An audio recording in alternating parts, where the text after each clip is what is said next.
Hey everybody, this is Shiny. I'm one of your resident DCS Tomcat guys, and also one of the Tomcat guys in the Facebook multiplayer addicts group.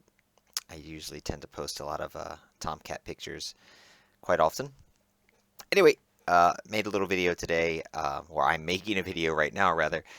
Let's practice some refueling. So we're here on my TNT mission, my tanking and trapping practice mission. It's on the Marianas map, and we have a KC-135 about 6 miles off to our right. And let's do a little refueling. This is not a tutorial because I am not an expert. Actually, I'm just now, becoming pretty confident and pretty comfortable with refueling. From the springtime and over the summer, I've been, try to refuel almost every time I go up in multiplayer missions, just to, usually on the 104th server, try to refuel a lot and a lot just to make it more and more second nature. But I'm not one of the guys who are super great. I still think of myself as a little bit new to the refueling game, as I'm not an expert yet. But you just got to practice and practice and practice, and that's the only way you get good at that. So let's do a practice run on the tanker. And if you are just beginning to learn how to refuel the F-14, maybe you can take away a couple tips. But again, my disclaimer, not a tutorial. I'm not an expert, but let's have at it, right? Let's practice, and I might screw it up. I might miss the basket multiple times. I still do occasionally, although a lot of times I get it in the first try. So let's see how it goes this time.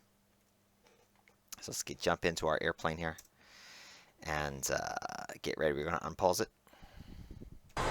Friendly, and 4 o'clock, 6 miles. Go ahead and turn on the lights. It's not, of course, necessary. I just want to get the TACAN set up. Go to our tanker, ARCA 1-1. Go to our tanker on radio. Yes, sir. And let's see, let's make that radio call. ARCA 1-1. ARCA 1-1, Dodge 2-1. Request rejoin. Tanker's right out there. Dodge 2-1, ARCA 1-1. Proceed to pre-contact at 21,000 at 280. Okay, so turn the autopilot off. When we get in our turn, he's right over there. That's where our tanker is. I'll leave the controls indicators up so you can see my control inputs. When you're learning to refuel, obviously trim is number one. So you got to get your trim right. And the other thing after that, when you're actually refueling, getting in the basket and everything, is, of course, the regular control inputs have to be very small, very minute, but also your throttle inputs have to be very small and very smooth. And that was really one of the keys for me getting good at this, or getting better at this, was learning how to control the throttle just right. Now I'm going to set my wings at 40 degrees because that's just where I like my wing set for refueling. I can refuel with the wings fully forward, and once you are, get fairly confident with refueling the Tomcat, you should definitely be able to refuel with the wings fully forward. I like to do it at 40 degrees because it's just a little more comfortable. There's a little added stability. The pitch is a little less volatile. So, but it's whatever you want to do, right? If you want to only do it fully forward, you can do that. Or if you want to use some wing sweep for stability, you can also do that, right? It's your airplane. So another thing I'm going to do is I'm going to lower the seat a little bit because it makes it a little easier to see just keep our eyes on the refueling pod under the wing, which is where we should be looking. We shouldn't be looking at the refueling basket too much. So we're going to try to slide in here without vastly overshooting. Certainly something I tend to do a lot is overshoot on rejoin. Or else I slow down too early. And if I slow down too early, then I get in a position where it seems to take me forever to catch up. But we're going to try to slide in here without overshooting too much. And we're going to get into that left observation position on the left wing of the tanker. And the best benefit of going right into that left observation position, as opposed to just going right in behind the tanker and starting to try to hook up, is it gives you a chance to make sure your trim is right, make sure you're staying with the tanker, you're not climbing or descending, and when you match the speed of the tanker, your trim is also right. So it's better to get your trim set up then than to have to fight with the trim behind the tanker. So we'll try to get that just about right. Make sure that looks pretty good. Alright. And I am going to go ahead and start sliding over.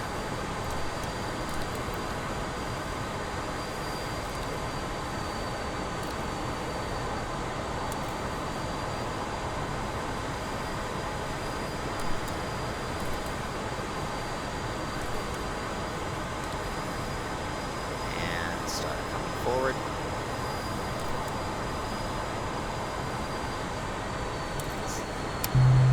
Get the probe valves and we'll make the next radio call. Ready, contact. Cleared contact. Cleared contact. As we like to hear.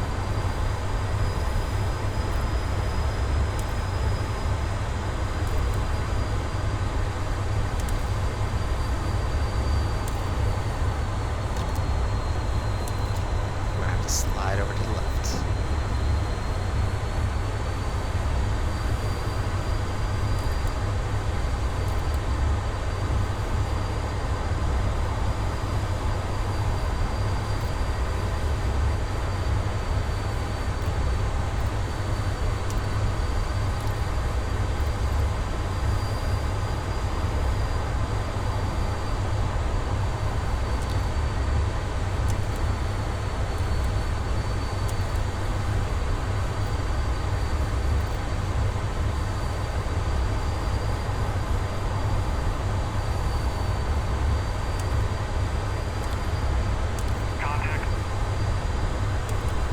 We're connected. Okay, we are connected and we are taking fuel. Now you just gotta stay in formation behind the tanker and try to keep our trim right as we take on some gas. We might have Fuel, to change 16,500. So just, you're always moving the throttle a little bit because you're going to slide a little forward and you're going to slide a little back. But I mean, that's just like flying formation with anybody. You just Fuel, 17,500. gotta keep on the throttle. You can never keep it still. You gotta keep the throttle moving. You gotta keep your controls moving because you always have to adjust. If your trim is good, you don't have to adjust too much, but Fuel, there's 18,500. no solution. You're always going to have to be moving the controls. You're always going to have to be moving the throttle. And if you just keep your eyes somewhat focused on the refueling pod there, and you know where you want to keep it in your windscreen.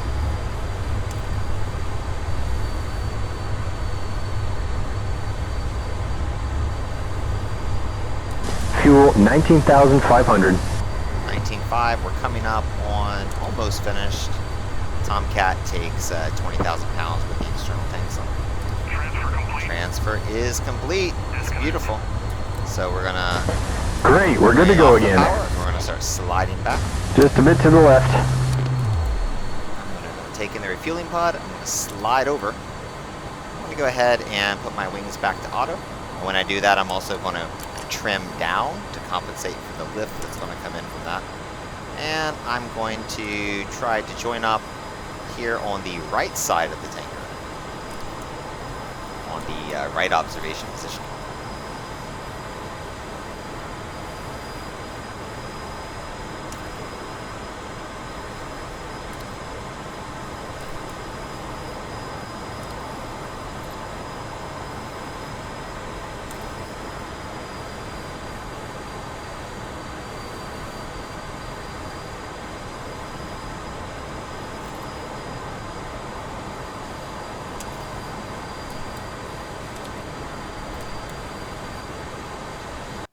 All right, now this is about the time where we pause it and we take a pretty screenshot. Oh yeah, yeah, that's going on the Facebook group right there. So that was my practice run on tanking, and luckily I didn't screw it up this time. So uh, from my point of view, as somebody who it actually really took me a long time to get pretty good at refueling. One of the reasons I would have to say is for the first 2 years flying DCS from the beginning until this year, for the first 2 years of flying DCS, I was using a pretty cheap stick. I was using a Thrustmaster HOTAS X. So yeah, that was a good beginner stick. Of course, when I started DCS, I wasn't going to buy a expensive stick at that time, and the HOTAS X was always good for me. Actually, once I got my new stick, my Warthog, my old HOTAS X has become my rudder pedals with the help of a coat hanger. It's a very hillbilly rigged system, but it does work. Anyway, so having the old stick and the control wasn't so precise, so it did take me a little longer to get okay with refueling because it was pretty more difficult on that stick. When I got the Warthog back in, I guess it was June of this year, it definitely helped a lot, and I could already refuel at that time. I was already getting much better, but when I got the Warthog, it really became easier because your control inputs are so much more fine and detailed, and especially the throttle also, and that's really important with the throttle, so you're not moving forward and back too much. And of course, anytime you go forward and back when you take power off or put power on, then that's also you have to retrim, right? So if you're making too big of a power adjustments, your nose is going up and down. You're going to have to change your trim. It's just the oscillation starts and the balancing starts, and you're going to get frustrated. So if you do have a better stick, that's going to help you a lot. Otherwise, just don't get frustrated. Stick with it because yeah, you can do it definitely. It just takes a while, but once you can refuel, it's so rewarding, right? It's so rewarding because if you play on multiplayer, and I usually fly on the 104th most often, and also on my friend's server, which is the Tactical Panda server also. So when you play on multiplayer and you have that situation where you have some downtime, maybe you're doing cap in your Tomcat and you have some downtime and there's a little break and you still have your missiles, but your fuel's down to 10,000 pounds. Hey, I can go to the tanker. Let's top off. I can come back fully fueled for the next fight. Or you take off the carrier, but you still have to fly in, a ways to the TA. Hey, let's go to the tanker first. Let's get our tanks topped off. So, like using the refueling in a practical situation in the in the multiplayer mission, it's just awesome. It's pretty cool, and you'll feel really proud of yourself, and you'll feel really good. Also, I think because I fly the Tomcat most of the time, 90% of the time, although I have a lot of planes, so I learned to refuel on the Tomcat because that's my baby, that's my plane that I always fly. Now, once I could refuel on the Tomcat, then I went and tried refueling on the Hornet.